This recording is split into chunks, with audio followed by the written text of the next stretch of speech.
Jadi keamanan itu bukan produk, keamanan itu adalah sebuah proses. Ya.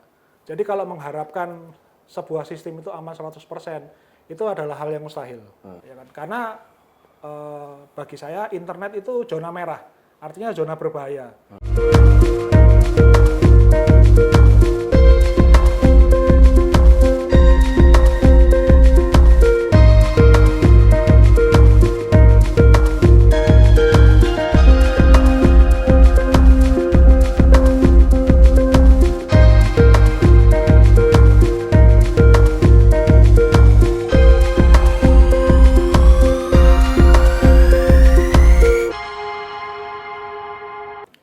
Assalamualaikum warahmatullahi wabarakatuh. Apa kabar kawan, sahabat, dan tentu saja Anda Sobat Berita Jatim.com. Senang sekali bertemu dengan Anda karena saya Hendro Dilaksono akan menemani Anda dalam beberapa menit ke depan dalam obrolan Kampung Besar.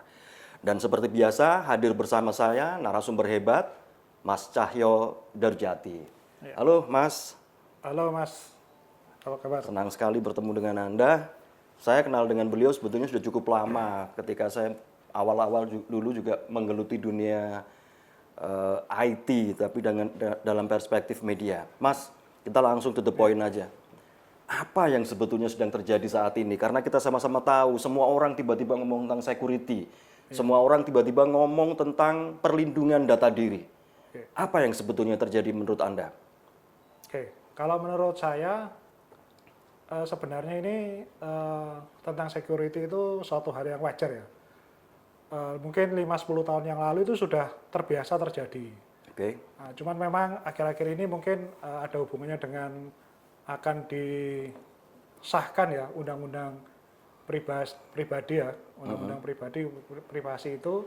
Kemudian juga banyaknya kasus bobolnya data-data milik pemerintah yang terutama menyangkut nama-nama masyarakat Indonesia gitu ya. Iya, oke. Kemudian masyarakat juga ingin bahwa pemerintah itu gercep ya, gerak cepat dalam mengatasi hal-hal seperti itu gitu ya. Kita lihat saja sebenarnya di perusahaan-perusahaan besar seperti Google, kemudian Microsoft, itu juga terjadi hal-hal seperti itu. Kemudian di Indonesia seperti Tokopedia itu juga pernah terjadi. Cuman respon mereka bagaimana itu terjadi, cara mengatasinya itu menimbulkan respon positif dari masyarakat bahwa mereka yang terkena kebobolan data, misalkan seperti itu, sudah memberikan narasi atau memberikan jawaban apa yang harus dia lakukan. Itu yang membuat sepertinya membuat masyarakat seperti kita ini tenang gitu ya. Berbeda dengan respon yang diberikan oleh pemerintah gitu ya. Terkait adanya kebocoran data seperti itu. Sebenarnya kalau saya melihat itu saja sih bagaimana komunikasi ya. Komunikasi pemerintah gitu dengan masyarakat itu sebaiknya harus dikelola lebih baik gitu aja. Ada problem komunikasi di situ. Saya melihatnya seperti itu. Setidak-tidaknya ketika dibandingkan dengan yang terjadi sebelumnya, bagaimana perusahaan-perusahaan itu ketika memiliki masalah ini mereka bisa mengkomunikasikan ini dengan gamblang dan masyarakat malah respect pada kondisi yang ada. Nah, sekarang pertanyaannya adalah mengapa ini bisa terjadi? Mengapa ada pencurian data yang sedemikian banyak? Kalau saya lihat di salah satu laman website itu kan sekarang sudah mulai ditawarkan dalam jumlah nilai yang sangat besar. Ya karena memang data ini pada era informasi ini merupakan kalau dulu kan minyak gitu ya, emas gitu. Nah sekarang ini tambang yang di era informasi itu memang data. Oh malah data? Malah data itu malah menjadi incaran banyak orang. Siapa yang memegang data paling banyak, ya paling lengkap, itulah yang akan menguasai dunia. Kasarnya kan seperti itu ya. Itu teorinya seperti teori jurnalistik gitu ya. Siapa yang menguasai media massa, dia akan menguasai dunia gitu ya. Ya mungkin seperti itu Mas ya. Yang terjadi akhirnya seperti itu. Ya. Nah sekarang gini Mas, kalau misalnya nih, di antara kita ada yang nomor HP-nya ini sekarang masuk dalam daftar nomor HP yang sekarang dikolek oleh pihak tertentu ini dan akan dijual. Kira-kira resikonya apa sih kira-kira? Ya kalau resikonya setahu saya, sepengalaman saya itu ya paling dikirimin iklan ya. Kemudian dipancing dengan phishing ya, bahwa Anda mendapatkan sekian, kemudian ada Selamat, link. Anda mendapatkan 1 miliar, seperti itu. Ya, Dan itu nanti harapannya nanti akan ada transaksi, harus store uang berapa dulu, seperti itu ya. ya. Nah, kalau memang seperti itu, ini kan sebetulnya sudah pola lama kan sebetulnya kan. Artinya bukan hal yang baru sebetulnya ya. Cuman yang terjadi sekarang melibatkan data-data beberapa orang di pemerintahan. Itu yang akhirnya bikin panik. Mungkin seperti itu mungkin ya. Ya kalau saya sih sebenarnya berpikirnya simpel.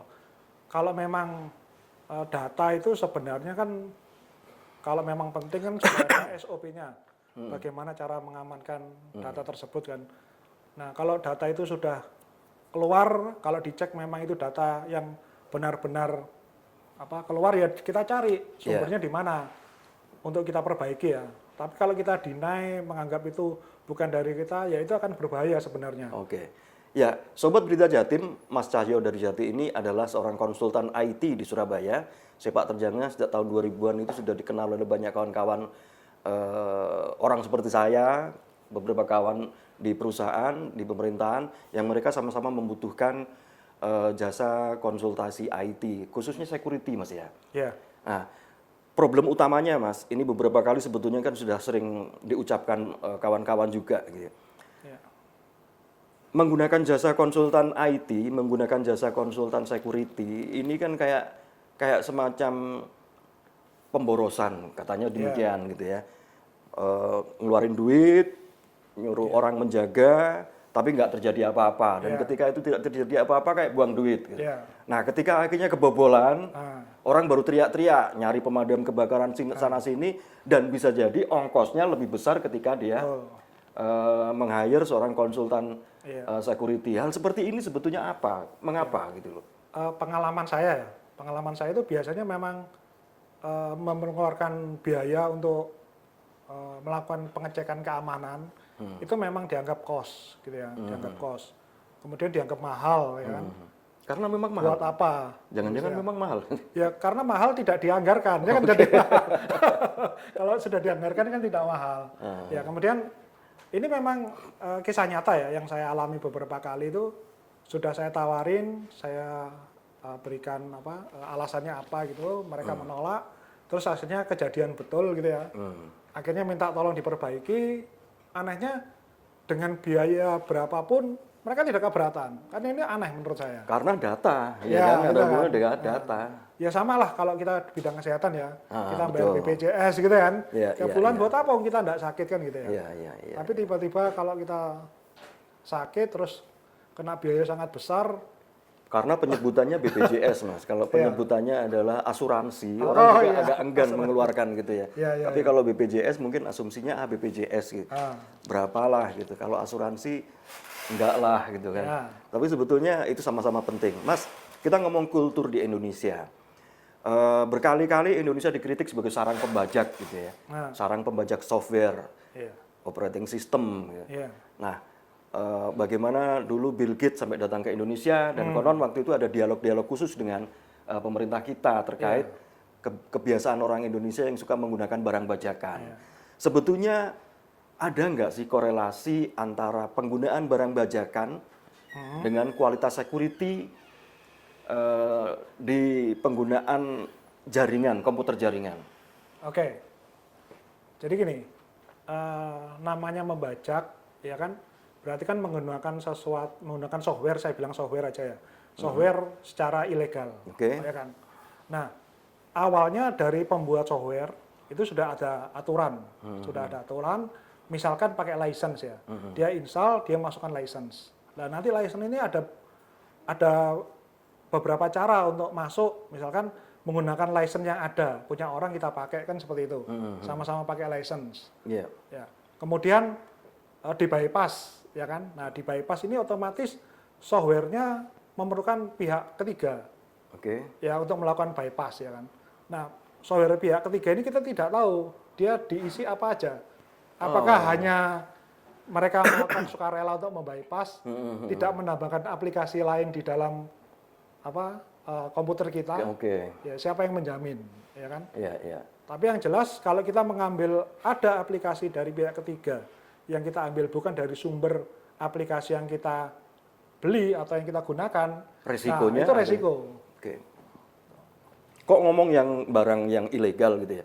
Kita pakai yang legal saja masih ada kemungkinan punya problem security juga kan ya sebetulnya. Ya, kalau kita pakai barang legal, namanya software itu yang tidak beres itu biasanya kita sebut bug. Oke. Ya. Nah, bug ini umumnya menjadi sasaran, memang menjadi sasaran orang-orang ya, yang disebut cracker itu ya untuk menyusup menggunakan bug ini. Iya, Anda tadi menyebut soal cracker. Ini berarti sekaligus kita perlu membuat definisi yang jelas ya. Ya, Beberapa orang mengatakan bahwa pelaku kejahatan cyber itu sebagai hacker gitu ya. Ada hacker, ada cracker. ya, Dulu ada lagi tahun 2000-an ada istilah carder gitu kan. carder ya. Nah, ini sebetulnya secara definisi bagaimana sih Mas sebetulnya Mas? Ya, definisi macam-macam ya, tergantung versi yang kalau saya Tergantung versi dan tergantung niat baik gitu ya. ya, kalau saya hacker itu sebenarnya semua orang yang bisa melakukan yang menemukan jalan di luar jalan yang biasanya. Ya kan, dia bisa menemukan jalan tembus dan sebagainya, itu saya sebut hacker. Dan itu tidak berarti buruk dong. Tidak berarti buruk karena dia bisa menemukan jalan yang lebih efisien. Nah, buruknya jika dia memanfaatkan jalan pintas itu untuk tindakan yang tidak baik, yang ilegal. Yang untuk menguntungkan dia sendiri dan merugikan orang lain gitu Ya, ya. saya sebut itu tadi cracker. Cracker. Ya. Sementara kalau carder Kalau carder ya itu sama hacker, cuman dia memanfaatkan untuk transaksi menggunakan kartu-kartu yang bukan milik dia. Iya. Mas Ayo, mungkin Anda masih ingat tahun 2000-an. Dulu waktu itu ada kasusnya Klik BCA gitu ya. Ya. Waktu itu ada orang bikin website namanya Klik BCA dan dia hanya menghilangkan beberapa elemen jadi beda tipis sama website aslinya. Dan dari situ akhirnya kan dia mendapatkan banyak sekali username dan PIN dari user tertentu gitu ya. Niatnya sebetulnya tidak mengambil keuntungan apapun waktu itu katanya. Ya. Tapi ternyata akhirnya dia malah memiliki problem hukum. Nah, kayak gini-gini ini gimana ini? Ya sebenarnya kalau aturan baku ya tujuannya dia kan memang menyerupai website yang lain gitu ya. Kemudian menggunakan nama yang mirip, ya kan? Kalau menggunakan nama yang mirip itu belum menyalahi hukum. Tapi saat kontennya sudah sama dengan konten yang lain, ya kan? Orang akan melihat itu sebagai bahwa pemilik website ini punya tujuan yang tidak baik. Itu ada potensi seperti itu ya. Nah, sebenarnya kalau di dunia IT itu ada beberapa model sih. Kalau saya bilang standar ganda ya. Contohnya sederhananya seperti ini. Saya punya website, ya kan? Kemudian ada orang yang melihat website saya dengan cara-cara tidak biasa, ya kan? Saya tahu itu IP-nya berapa. Saya bisa tuntut dia. Ya kan? Karena dia ya istilahnya kalau lihat rumah, dia tidak sekedar melihat gitu loh. Dia mencoba mencari celah rumah tersebut. Ya kan? Seperti itu. Itu bisa dituntut. Tapi herannya, untuk perusahaan-perusahaan besar seperti Google, itu kan dia crawling. Tanpa kita izinkan kan dia crawling kan. Tapi kan mengambil data. Tapi kan itu bisa diatur lewat robot TXT, itu kan bisa diatur. Nah, defaultnya adalah boleh kecuali kita melarang, kan tidak boleh. Seharusnya kebalikannya ya? Kebalikannya, seharusnya kalau robot tersebut menemukan izin, baru dia boleh. Tapi kan ternyata tidak. Artinya dalam hal ini Google sudah memberikan contoh yang buruk buat kita sebetulnya. Menurut saya, itu sebenarnya standar ganda. Tapi kita sebaiknya tidak ngerasani Google, karena ini nanti akan tayang di YouTube yang notabene-nya Google. Oh itu baik untuk edukasi Google tahu ini. Iya. Salam Pak Google, semoga semua sehat. Ya. Tapi ada lagi yang menarik kan begini. Saya masih ingat ketika gelombang internetisasi itu muncul gitu, di tahun 2000-an. Kemudian semua orang tiba-tiba melek internet tahun 2010 dan terus seterusnya. Orang dengan mudah mengakses website-website yang mengasah kemampuan cracking mereka gitu ya. Ada aplikasi tertentu yang tinggal di-download, kemudian untuk mencari tahu username dan password Facebook misalnya. Nah, hal-hal seperti ini bagaimana? Ngontrolnya bagaimana ini? Jadi gini, mereka yang menuliskan tips trik itu selalu bilang di tulisannya bahwa ini tujuannya untuk edukasi, ya kan? Artinya memang buat semua orang yang untuk belajar. Misalkan jenengan di Berita Jatim ya, kemudian orang IT gitu ya, ya jenengan bisa belajar dari yang ada di internet itu untuk dicoba ke website jenengan sendiri. Waduh, bahaya sekali. Untuk mencoba untuk mempelajari apakah sudah aman atau belum. Risiko tinggi. Ya jelas bukan di website production ya. Kan pasti ada production, kemudian ada yang non-productionnya. Nah itu. Seperti itu. Artinya selama itu untuk pembelajaran masih sah gitu ya? Iya, tidak sah nanti Orang kalau nggak mau belajar. Iya. Orang nggak mau belajar juga. Dan kalau ngomong security memang ya mau tidak mau kalau ngomong proses pembelajaran kita juga akan mengenal hal-hal seperti itu gitu. Dan memang harus coba. Tapi sejauh ini kalau kelihat mahasiswa yang ada sekarang, ketertarikan mereka pada dunia security ini lebih ke arah yang positif atau negatif kalau Mas Cahyo melihat? Kalau saya melihat semua ya, termasuk saya awal-awal mengenal dunia security itu pasti ingin mencoba kan. Ya. Pasti ingin mencoba ya. Yang jelas kalau Anda mau mencoba ya kan, jangan kalau sudah bisa jangan merubah data. Misalnya defacing. Itu jelas melanggar ya kan. Sebaiknya kalau lebih bagus lagi standarnya ya punya environment sendiri. Ya punya VPS sendiri untuk berlatih kan sebagainya itu. Dulu kan pernah ada ya buku-bukunya ini, beberapa buku yang beredar saya lihat di toko buku populer itu ada buku panduan hacking ya. Kayak gitu-gitu itu. Itu sebetulnya arahnya lebih ke edukasi, pembelajaran ya. Pembelajaran. Baik yang pengen tahu tentang hacking ataupun yang ingin mencoba. Jadi seperti yang tadi ceritakan bahwa perusahaan kadang-kadang butuh untuk di internal testing. Mas Cahyo, kapan hari ada sebuah pernyataan di media massa yang menyebutkan bahwa apa yang terjadi sekarang ini yang terkait Bjorka, data-data yang pribadi yang dicuri macam-macam itu salah satu penyebabnya adalah betapa Indonesia itu masih kurang serius menggarap aspek sistem cyber security itu sendiri. Kalau menurut Mas Cahyo bagaimana itu menurut Anda? Kalau saya sendiri sebenarnya kan di Indonesia sudah ada lembaga ya, seperti BSSN sudah ada. Yang memang perlu ditingkatkan di diri kita masing-masing itu adalah awareness, ya kan, security awareness tepatnya. Bagaimana setiap orang itu tahu bahwa ini berbahaya, bahwa ini sudah tidak berbahaya, ini aman atau tidak. Itu paling enggak itu yang harus kita pelajari. Apalagi setiap orang sudah punya gadget ya, punya HP, punya laptop, ya kan. Kemudian itu sebenarnya adalah sarana kita belajar untuk meningkatkan awareness kita. Ya, itu menarik sebetulnya pernyataan itu dan ini mungkin juga penting juga disampaikan kepada penonton Berita Jatim TV ini, Mas. Apa sih sebetulnya hal-hal sederhana apa sih yang bisa kita lakukan untuk melindungi diri kita sendiri? Apa kira-kira? Nah, yang pertama dalam kehidupan sehari-hari. Ya, kehidupan sehari-hari ya. Kalau pengguna gadget gitu ya, usahakan tidak melakukan instalasi ya dari aplikasi di luar yang disarankan oleh pemilik sistem operasi di gadgetnya. Seperti itu. Kalau dia melarang ya sudah kita jangan install, itu yang paling mudah. Terus kemudian phishing itu yang paling banyak dari dulu sampai sekarang. Sekali ya, sekarang ya. Kalau dapat undian dan sebagainya sudah kita negatif thinking saja. Ini penipuan, itu beres. Itu saja. Itu yang harus kita tanamkan ke kita gitu ya. Terus terkait penggunaan software misalnya? Ya kalau penggunaan software ya sebaiknya software ini diambil dari sumber-sumber yang legal. Karena bila kita ambil dari sumber yang ilegal, saya bisa pastikan bahwa itu akan ada kode jahat di dalamnya. Yang hanya masalah waktu, suatu saat dia akan berulah gitu ya. Dan ketika berulah, kita kalang kabut dan kita akan menyalahkan orang-orang di sekitar kita. Gitu. Ya minimal akan sering muncul iklan lah di gadget kita atau di laptop kita, di komputer kita seperti itu.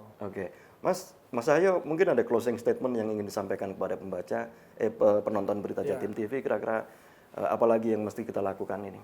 Ya kalau saya, pengalaman saya pribadi, keamanan itu bukan produk. Keamanan itu adalah sebuah proses. Ya. Jadi kalau mengharapkan sebuah sistem itu aman 100%, itu adalah hal yang mustahil. Ya, tadi sudah saya kasih contoh perusahaan-perusahaan segede itu pun juga punya kelemahan ya kan dalam sistem keamanan gitu ya. Ya artinya kita harus terus belajar. Ya kan? Karena bagi saya internet itu zona merah. Artinya zona berbahaya yang harus kita apapun bisa terjadi di situ. Apapun bisa terjadi. Dan kalau kita tidak hati-hati, kita bisa terperosok, jatuh dan menyesal selamanya. Mungkin seperti itu. Ya, sobat Berita Jatim, paparan dari Mas Cahyo tadi sebetulnya sangat menarik. Ada banyak hal yang bisa kita gali di sini, ada banyak hal yang bisa kita kembangkan, tapi waktu juga yang akhirnya membatasi podcast ini. Tapi bagian yang paling penting yang disampaikan Mas Cahyo tadi, kita memasuki internet, dunia internet, dan kita memasuki zona merah, zona berbahaya. Apapun bisa terjadi di situ, apapun bisa terjadi menimpa kita. Oleh karena itu kuncinya adalah kehati-hatian. Ingatkan diri Anda, ingatkan orang-orang di sekitar Anda. Terima kasih perhatian Anda, salam sehat selalu.